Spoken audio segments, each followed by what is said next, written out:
Selamat datang dan selamat beribadah di Gereja GPDI Kalvari Kupang. Mari sama-sama kita akan melihat pengumuman untuk jadwal ibadah sepekan. Oleh kuasa darah ke Allah dilihat dan siapa dapat melawan. Kita lebih dari pemenang, lebih dari pemenang, pemenang dalam segala perkara.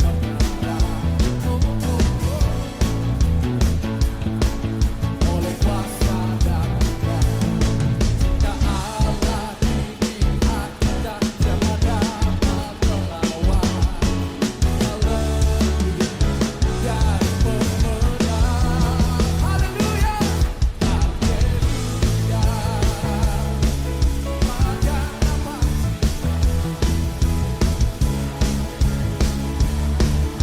Kami juga mengucapkan selamat datang untuk para jemaat yang baru pertama kali bergabung di Gereja GPDI Kalvari Kupang. Sampai jumpa di ibadah-ibadah selanjutnya ya. Tuhan Yesus memberkati. GPDI Kalvari, sekali Yesus, tetap Yesus. Haleluya. Dapat saya kita mengakhiri tahun ini dengan jadi pemenang. Amin. Katakan bersama. Lewat Bapak Gembala dan Ibu Gembala untuk kepercayaan pelayanan pada pagi hari ini. Bapak Ibu, saya membaca sebuah kata dalam bahasa Ibrani yang kata itu artinya akhir atau kesudahan. Aharit, dalam bahasa Ibrani dipakai kata aharit. Aharit itu agak sama dengan kita karena akhir, ya. Jadi dalam bahasa Ibrani dikatakan aharit atau akhir. Saya mencoba membaca di dalam Kamus Besar Bahasa Indonesia, itu artinya akhir, itu artinya kesudahan atau kemudian atau penghabisan. Ya. Kenapa saya katakan ini di awal khotbah saya? Saya teringat di dalam 2 Timotius 4 ayat 7, Bapak Ibu bisa membukanya. 2 Timotius 4 ayatnya yang ke-7. Di situ Paulus bicara tentang aharit atau akhir dari hidupnya. Dia dapat menyimpulkan apa yang ada nanti di akhir dari kehidupannya. Yang seringkali bagi kita adalah, kita katakan adalah sebuah rahasia benar. Hari di mana di belakang kita, di ujung kita, kesudahan kita memang sebuah rahasia. Tetapi kekekalan itu bukan rahasia bagi kita. Amin. Hidup yang kekal itu tidak lagi menjadi rahasia bagi kita. Karena pagi ini, hari-hari sebelumnya, setiap minggu, Senin, Selasa, Rabu, Kamis, Bapak Ibu sedang belajar untuk menuju kepada kekekalan itu. 2 Timotius 4 ayatnya yang ke-7, saya akan bacakan. Demikian firman Tuhan. Aku telah mengakhiri pertandingan yang baik, aku telah mencapai garis akhir dan aku telah memelihara iman. Ya, tadi saya katakan arti dari kata aharit itu akhir atau kesudahan, kemudian. Ya, jadi titik atau finish kita di situ. Seringkali Bapak Ibu di dalam perjalanan ini iblis itu menyembunyikan aharit kita atau akhir dari perjalanan kita. Jadi seperti ini bahwa setiap hari kita bertemu dengan pilihan-pilihan hidup. Hari ini kalau Bapak Ibu tidak memilih untuk gereja, Bapak Ibu nggak tahu akhirnya apa. Ya kan, ceritanya apa. Mungkin ketika engkau gak datang pagi ini, ada berkat yang dia siap untuk engkau di akhir. Tapi engkau melewatkan itu maksud kata aharit itu. Nah, tadi saya katakan banyak orang katakan hidup ini penuh dengan rahasia. Benar, rahasia karena saudara 5 menit, 10 menit saudara gak tahu apa yang akan terjadi dalam hidupmu.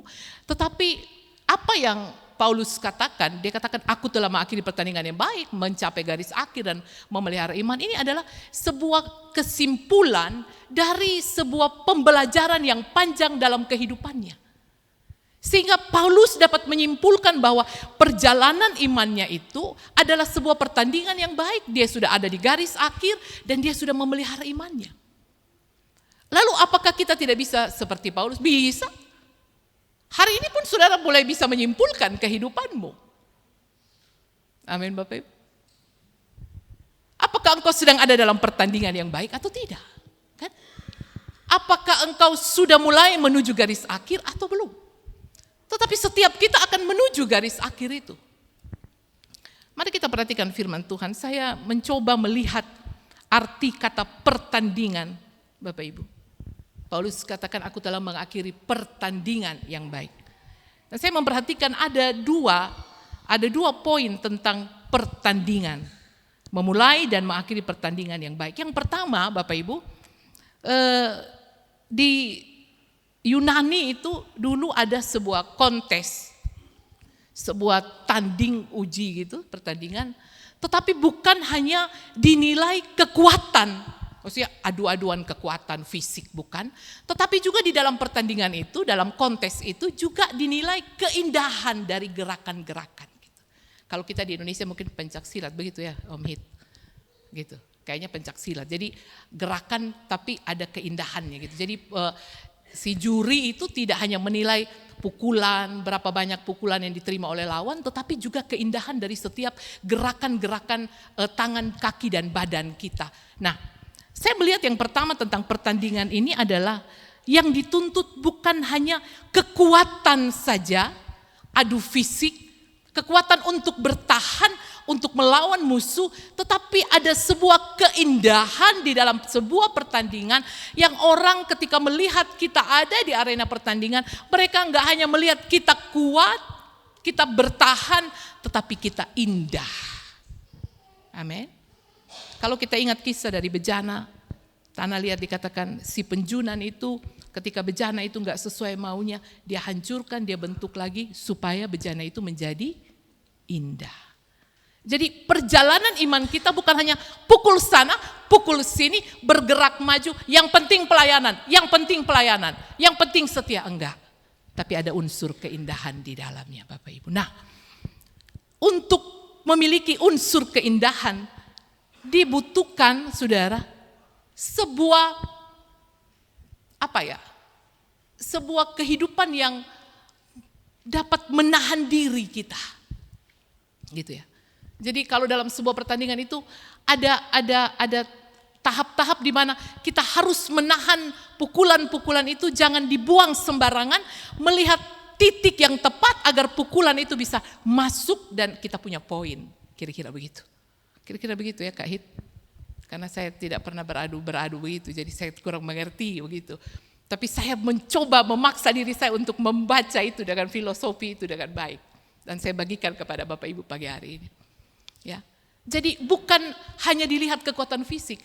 Kalau kita bicara keindahan, keindahan itu adalah sebuah sikap untuk dapat menahan diri, Bapak Ibu. Tadi saya katakan, menahan diri untuk melihat situasi yang tepat, artinya on point, sesuai, tidak meleset, untuk kita bisa mengejar poin itu. Daud butuh waktu yang panjang untuk mengalahkan dirinya sendiri sehingga perjalanannya terlihat indah di mata Tuhan dan di mata kita. Daud butuh waktu. Kalau saudara bicara tentang kekuatan Daud, saudara gak usah ragu. Dalam satu lemparan batu, Daud kalahkan Goliat. Si ahli perang yang firman Allah katakan dari kecil dia sudah pikul senjata. Siapa Daud? Seorang anak gembala. Orang Kupang bilang sone reken lu. Farek. Sone ada yang toe lu. Dalam waktu zaman SMA saya ada bahasa nodek. Sone ada yang nodek lu gitu. Gak ada yang tahu tentang si Daud. Ya. Kekuatannya sebenarnya luar biasa. Dan akhirnya orang melihat, orang mengakui. Bangsa Israel memuji dia. Saudara jangan ragu dengan kekuatan Daud. Tapi ada satu yang Tuhan proses dari Daud. Supaya dia kelihatan indah di dalam pertandingan imannya. Apa? Daud mengalahkan egonya. Dia mengalahkan dirinya sendiri. Ketika menghadapi ayah mertuanya sendiri yaitu Saul. Daud berhasil mengalahkan egonya. Berkali-kali Daud punya kesempatan dalam satu kali mematikan langkah daripada Saul. Betul Bapak Ibu? Ketika dia menghadapi seorang Absalom, anak kandungnya sendiri yang akan mengkudeta posisinya sebagai raja, Daud tidak menurunkan tangannya. Bahkan firman Allah katakan Daud lari tinggalkan istana. Apakah pantas? Gak pantas. Dia ayah, harusnya dia tetap ada di istana. Seolah-olah Daud pengecut. Daud mendengar semua rakyat mulai berpihak kepada Absalom. Firman Allah katakan, Daud lari, dia tinggalkan istana, dia pergi ke hutan, dia pergi ke padang gurun. Daud ngapain di sana? Dia nahan dirinya. Dia kontrol dirinya. Mazmur katakan di padang gurun, Daud katakan, aku memandang wajahmu dalam kemuliaanmu. Itu pertandingan yang indah, saudara. Bukan menunjukkan kemampuan dan kehebatan kita. Sebentar kita akan lihat itu. Tapi pertandingan juga bicara keindahan, saudara. Makanya Paulus katakan dalam Roma 12 ayat 2, biar kamu dibaharui di dalam pembaharuan budimu. Pembaharuan budi bicara dua hal, intelektual dan perasaan yang dibaharui. Daud dibaharui dalam banyak hal. Menghadapi pengkhianatan, saudara. Menghadapi hukuman, anaknya harus meninggal karena akibat dosa. Apakah Daud ngamuk? Daud marah kepada si hamba Tuhan yang datang, kasih tahu enggak? Daud menahan dirinya. Beberapa saat Daud dikhianati. Bahkan dia dimusuhi oleh Saul yang sudah dibantu, dikalahkan Goliat. Firman Allah katakan yang bergabung dengan Daud adalah orang-orang yang sakit hati, orang-orang yang kecewa. Bukan orang-orang yang hebat, orang-orang yang baik. Bapak Ibu bisa bayangkan perasaan Daud seperti apa? Menampung mereka-mereka yang sepertinya tidak ada harapan dan masa depan lagi. Daud bermain dengan cantik. Dia bertanding dengan indah. Saya ingat kisah dari Abraham. Kita tidak usah ragu dengan pertandingan Abraham. Dia keluar sebagai pemenang. Tapi tahukah Bapak Ibu, ketika pertandingan iman untuk menanti Ishak dan Ishak hadir, lalu Tuhan Allah bilang, bawa Ishak ke Gunung Moria, persembahkan dia. Tuhan tidak suruh bawa di depan rumah, persembahkan dia. Tuhan bilang, bawa ke Gunung Moria. Dari tempat tinggal Abram pada saat itu sampai ke Gunung Moria, itu diwaktukan waktu 3 hari. Bapak Ibu saya mau tanya, ketika engkau disuruh mengorbankan anakmu di satu tempat, ada perjalanan 3 hari, berubah pikiran enggak? Berubah enggak? Hari ini Tuhan suruh engkau bawa korban syukurmu. Ada mau penginjilan tanggal 8, tanggal 9 kalau tidak salah. Ya, Tuhan bilang kasih korban. Waktunya masih lama. Kita bisa berubah pikiran. Abraham punya kesempatan dalam perjalanan 3 hari ke Gunung Moria untuk berubah pikiran. Karena Abraham juga nggak tahu hari akhirnya ceritanya seperti apa. Tapi Abraham berhasil mengalahkan egonya, mengalahkan dirinya sendiri. 3 hari bukan waktu yang pendek untuk seorang ayah merelakan, melepaskan, mengikhlaskan agar anak satu-satunya yang dinanti 25 tahun dipersembahkan di atas mezbah menjadi korban bakaran kepada Tuhan. Dia punya hati yang indah, saudara. Abraham bertanding dalam keindahan. Dia menekan dirinya, dia menahan dirinya untuk bisa berkata, Tuhan, beta punggu domba dong, kambing, sapi banyak. Bisa itu sako. Tapi firman Allah tidak mencatat sedikit pun Abraham menjawab, berargumentasi. Firman Allah hanya mencatat Abraham melakukan sesuai dengan perintah Tuhan. Pertandingan kita sesungguhnya adalah mengalahkan diri kita sendiri. Dan itu indah di hadapan Tuhan. Amin Bapak Ibu. Itu indah, itu mulia. Abraham menahan, dia mengalahkan dirinya. 3 hari perjalanan ke Moria, bagi saya itu seperti tahunan. Berpikir, bergumul. Ketika dia lihat anaknya, aduh, lagi gemas-gemasnya, lagi remaja, lagi bertumbuh. Saya kalau kayak Abraham, saya juga pikir, kan Tuhan bilang, keturunanmu seperti debu. Ini cuma 1 Tuhan ambil lagi. Macam apa ini? Pertandingan seperti apa ini? Enggak fair ini. Tapi Abraham sportif, dia tahu Tuhan yang kasih dan Tuhan punya hak untuk minta kembali. Itu indah, saudara. Menahan diri itu indah. Dan yang pertama, pertandingan yang baik adalah kita dapat menahan diri kita. 2 Timotius 4 ayat 5 katakan, kuasailah dirimu dalam segala hal, sabarlah menderita, lakukan pekerjaan pemberitaan Injil, dan tunaikan tugas pelayanan. Kuasailah dirimu. Hari-hari ini banyak orang yang tidak dapat menguasai diri, menjadi tamak, menjadi rakus. Rasa-rasa kalau bisa dia minta 1 hari 30 jam, bukan 24 jam. Semua untuk dia. Karena tidak bisa menguasai diri. Itu yang pertama Bapak Ibu. Yang kedua, arti dari pertandingan seperti sedang melawan musuh atau pertempuran di medan perang.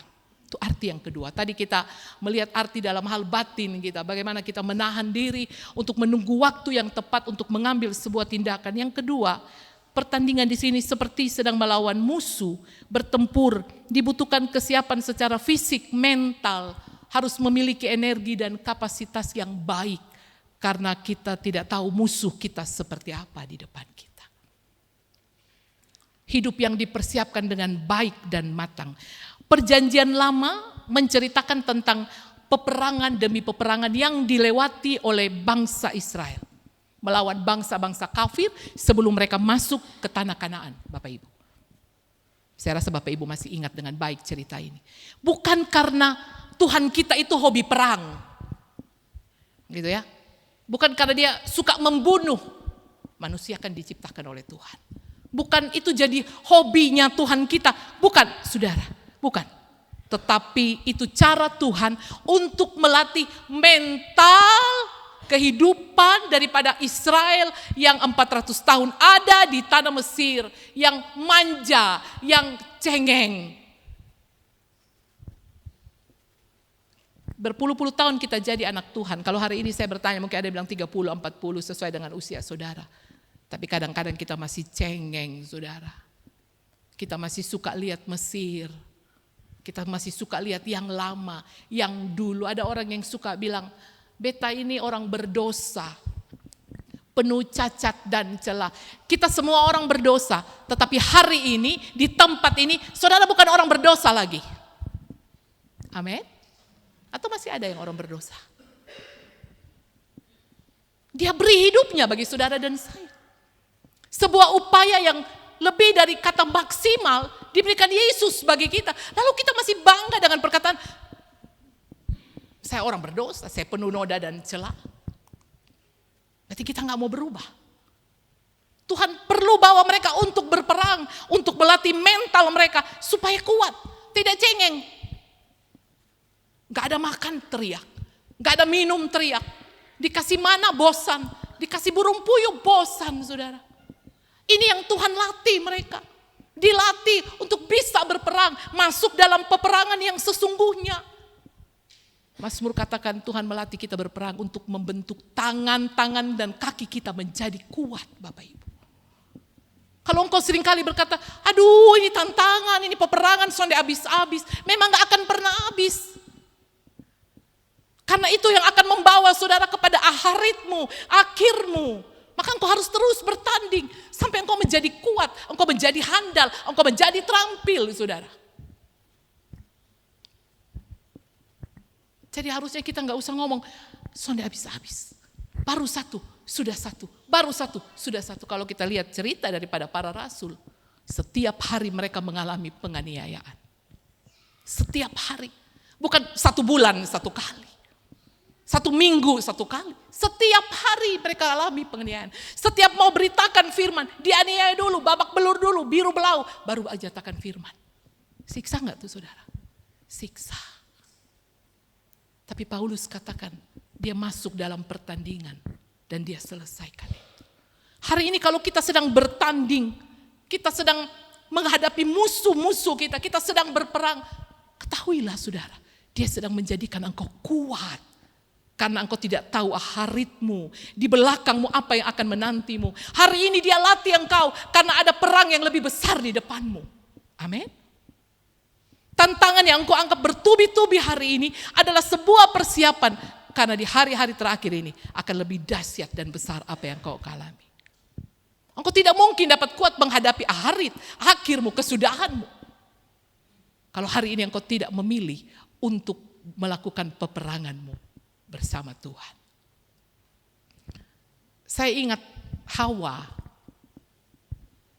Tuhan Allah bilang melalui suaminya Adam, semua boleh kamu makan, tapi yang ada di tengah-tengah ini gak boleh kamu makan. Ya, kalau makan kamu akan mati. Gak boleh makan. Hawa bertemu dengan iblis. Ya, iblis menggoda Hawa, enggak, salah, kamu gak akan mati. Ya, Tuhan gak mau kamu makan, karena kamu akan jadi sama seperti Tuhan. Bapak Ibu lihat, iblis menggoda, iblis menyimpan, iblis mengaburkan aharit itu dari si Hawa, dan Hawa memilih untuk mendengar iblis. Hawa menyerah dengan pertandingannya saat itu. Dia ambil buah itu, dia makan. Firman sekejap saja mereka telanjang, mereka jatuh dalam dosa. Kadang ada pilihan-pilihan di depan kita yang kita lihat itu baik, buat kita itu baik. Tapi tahukah saudara, Tuhan lebih tahu yang akan terjadi di belakangnya. Bila itu tidak benar, jangan pilih. Bila itu salah, jangan pilih. Itu sebabnya saya katakan kesimpulan dari Paulus bahwa dia sudah mengakhiri pertandingan yang baik. Karena dia taat kepada firman Tuhan. Mazmur 27 ayat 3 katakan, Daud bilang begini, aku tidak takut meskipun timbul perang. Hatiku tetap percaya. Amin, saudara. Daud katakan, aku tidak takut. Aku tetap percaya meskipun timbul perang. Meskipun hari ini kita ada di medan perang. Kita ada di dalam pertandingan. Bahkan itu mungkin memakan fisik kita. Paulus katakan, fisik kita akan menurun. Betul? Akan menurun. Terapi sana, terapi sini. Supaya bisa kuat lagi. Supaya otot-otot bisa kerja lagi. Olahraga sana sini supaya bisa kuat lagi. Ya. Kita butuh kekuatan itu.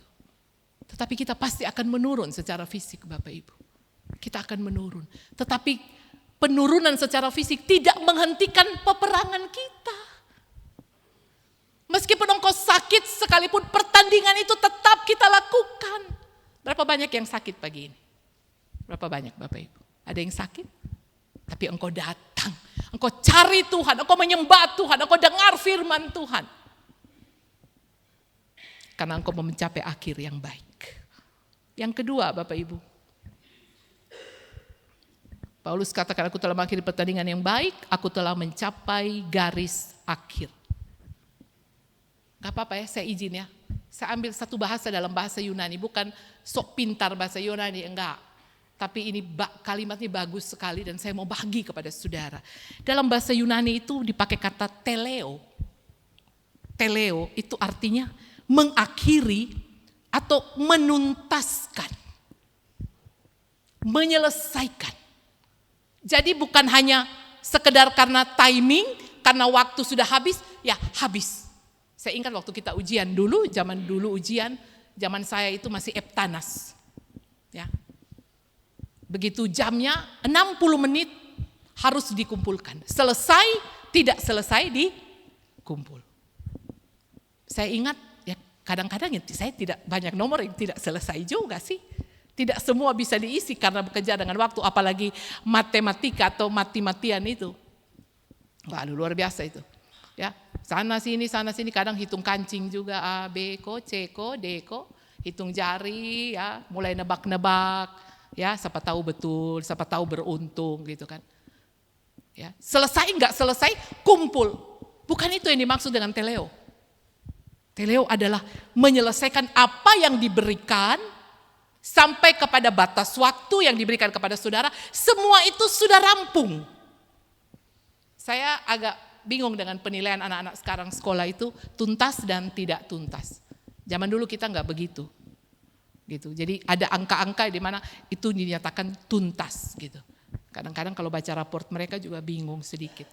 Tuntas atau tidak tuntas. Barangkali seperti itu. Ya. Jadi saudara, tidak semua orang yang mencapai garis finish karena memang waktu hidup itu sudah selesai, Tuhan bilang berhenti sampai sini, tetapi bukan berarti mereka sudah menyelesaikan teleo tadi. Bisa paham ini Bapak Ibu? Mungkin ajalmu sudah sampai. Tanggal sekian, bulan sekian. Ya, suami saya tanggal 27 Januari 2021. Sudah sampai situ, itu garis akhirnya. Tetapi apakah kita teleo?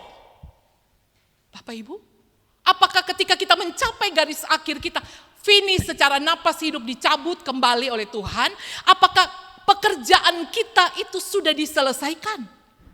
Itu yang jadi pertanyaan. Dengan penuh keyakinan, Paulus katakan, aku telah mencapai garis akhir. Ketika Yesus menyelesaikan pelayanannya, dia bilang begini, tetelestai. Itu adalah kalimat yang disempurnakan dari teleo tadi. Ya. Artinya sudah selesai. Yesus selesai, bukan selesai, innalillahi. Bukan. Tapi dia sudah menyelesaikan, dia lapor kepada Bapa, ini udah selesai loh, ini sudah sempurna, visi dan misi Allah sudah saya selesaikan. Kurang lebih seperti itu yang dimaksud oleh Paulus, yang coba saya sampaikan kepada Bapak Ibu dan saya pagi hari ini. Jangan main-main dengan tugas pelayanan yang dibebankan kepadamu. Jangan main-main, jangan anggap sepele, jangan anggap cuman tugas. Enggak, kita sedang menyelesaikan teleo. Kalaupun hari ini umur hidup kita berhenti, tapi di pemandangan Tuhan kita juga sudah selesai pekerjaan kita dengan baik. Amin Bapak Ibu. Kita semua sedang menuju ke sana. Saya kadang-kadang suka lucu juga dalam pemakaman orang meninggal. Orang katakan banyak yang bawa karangan bunga sudah mengakhiri pertandingan yang baik. Dan kita tahu orangnya macam apa. Ayat itu gak pantas dipakai. Betapa bangganya saya ketika saya mengakhiri perjuangan saya. Dan ayat itu saya pakai di pemakaman saya. Betapa bangganya ketika kita mengantar orang tua, mengantar anak, mengantar siapapun. Dan orang bilang begini sama kita, ini orang cinta Tuhan. Amin Bapak Ibu. Mama saya adalah seorang pendoa. Mama saya adalah seorang yang cinta Tuhan. Dia suka berkorban. Dan ketika garis akhir itu Tuhan beri bagi kita.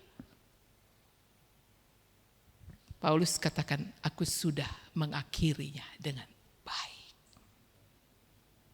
Bukan sekedar habis napas, enggak. Tetapi menyelesaikan dengan penuh tanggung jawab. Artinya tidak ada satupun yang dilewatkan oleh kita. Melakukan kehendak Bapa. Ada satu ayat di dalam firman Allah. Matius 7 ayat 21. Yesus katakan kepada murid-murid, bukan orang yang berkata, memanggil Tuhan, Tuhan, yang akan masuk dalam kerajaan surga. Tetapi mereka yang melakukan apa Bapak Ibu? Kehendak Bapa. Yesus katakan, hari ini orang akan berteriak, aku sudah berbuat. Aku sudah menyembuhkan orang, aku sudah melayani, aku WL, aku pemain musik, aku singers. Yesus bilang, no, aku tidak mengenal kamu. Karena kamu tidak melakukan kehendak Bapa. Kehendak adalah keinginan, kemauan Bapa. Dan itu yang Yesus katakan di kayu salib, tetelestai, sudah selesai. Kehendak Bapa itu yang diselesaikan oleh Yesus. Dan pagi ini firman Allah datang kepada kita. Yuk Bapak Ibu, mari selesaikan yuk. Jangan lepas tangan di tengah jalan. Jangan bilang itu kan ampun tugas. Jangan. Kalau Bapak Ibu bertumbuh di sini, jemaat di tempat ini, saling bergandengan tangan supaya sama-sama masuk di garis akhir. Katakan bukan mereka yang bernubuat, pelayanan sana sini kiri kanan, yang melakukan kehendak Bapa. Kehendak Bapa itu isinya dari Kejadian sampai Wahyu, itu kehendak Bapa, Saudara.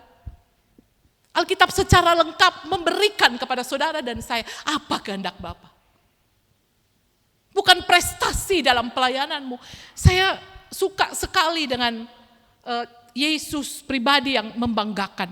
Ketika dia memberi makan 5.000 orang, bahkan mungkin mencapai hampir 20 ribuan karena belum anak dan perempuan yang dihitung. Ketika saya mau katakan saja spektakuler itu. Hari ini ketika bisa kumpul 20-an ribu orang, wah orang bangganya luar biasa.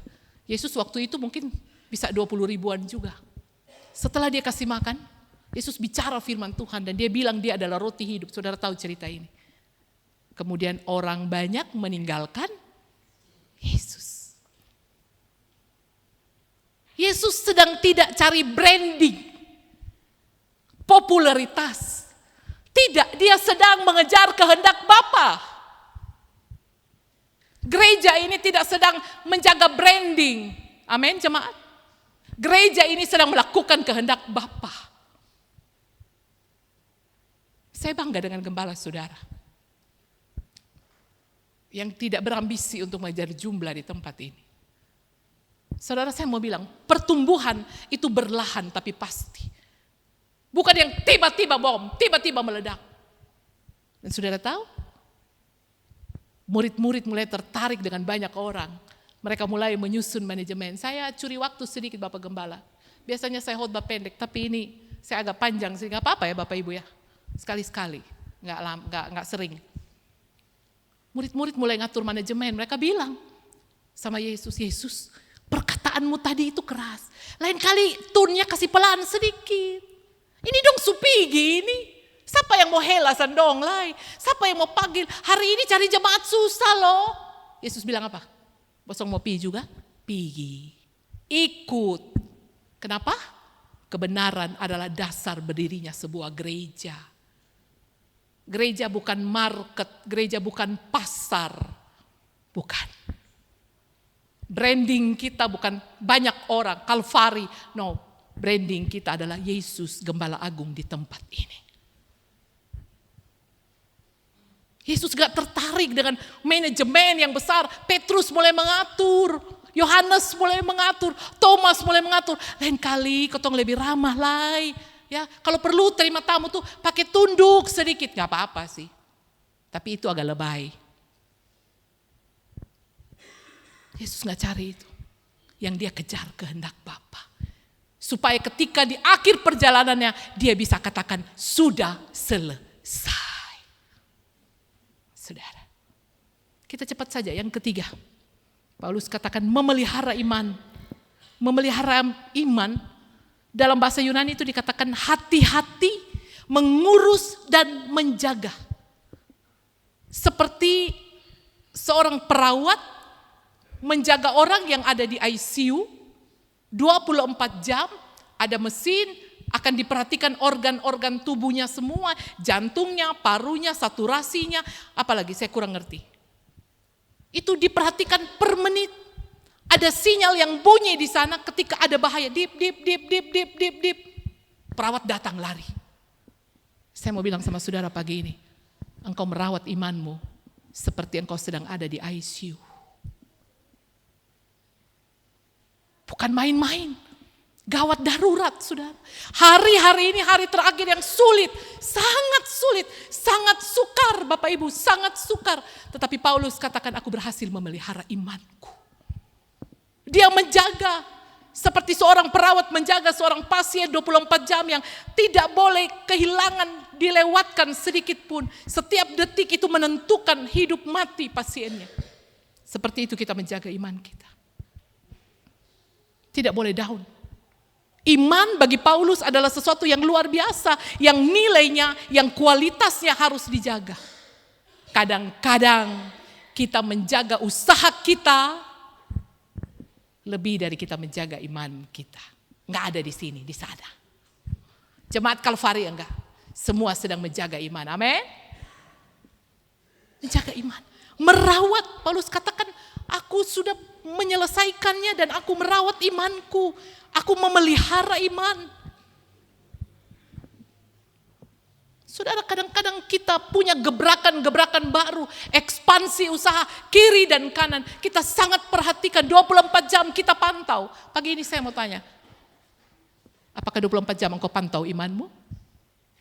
Apakah ada gebrakan dalam imanmu? Atau begini aja, grafiknya begini aja, enggak begini. Begini juga tapi turun lagi. Up, down, up, down. Gak stabil. Bukan iman ini yang mencapai garis akhir, tapi iman yang dirawat, iman yang dijaga. Kita kalau jaga kesehatan kita luar biasa, bukan saudara? Orang bisa keluarkan uang M untuk kesehatannya. Kita olahraga, kita jaga makan kita, menu kita. Kita pergi ke dokter gizi supaya menu kita dijaga. Bapak Ibu, lebih dari apa yang harus engkau jaga? Saya mau bilang, jaga imanmu, rawat imanmu dengan baik.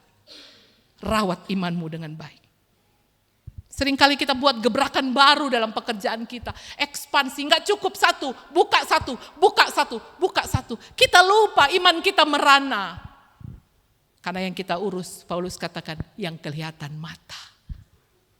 Kita lupa bahwa yang tidak kelihatan itu lebih penting. Itu lebih penting.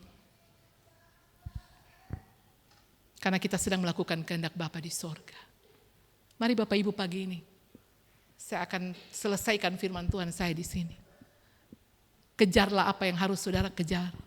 Perjuangkan apa yang harus saudara perjuangkan. Pertahankan apa yang kau harus pertahankan. Sehingga sampai di garis akhir nanti, Paulus katakan di ayatnya yang ke-8, sekarang telah tersedia bagiku mahkota kebenaran yang akan dikaruniakan kepadaku oleh Tuhan, hakim yang adil pada harinya, tetapi bukan hanya kepadaku, melainkan juga kepada semua orang yang merindukan kedatangannya. Kita orang-orang yang merindukan kedatangannya, amin. Kita mau jaga hidup kita Bapak Ibu. Ini bukan saat untuk kita bermain lagi. Mari para pemain musik. Kita mau lihat iman kita, perhatikan iman kita, sehingga perjuangan kita tidak menjadi sia-sia. Kita bangkit berdiri semua.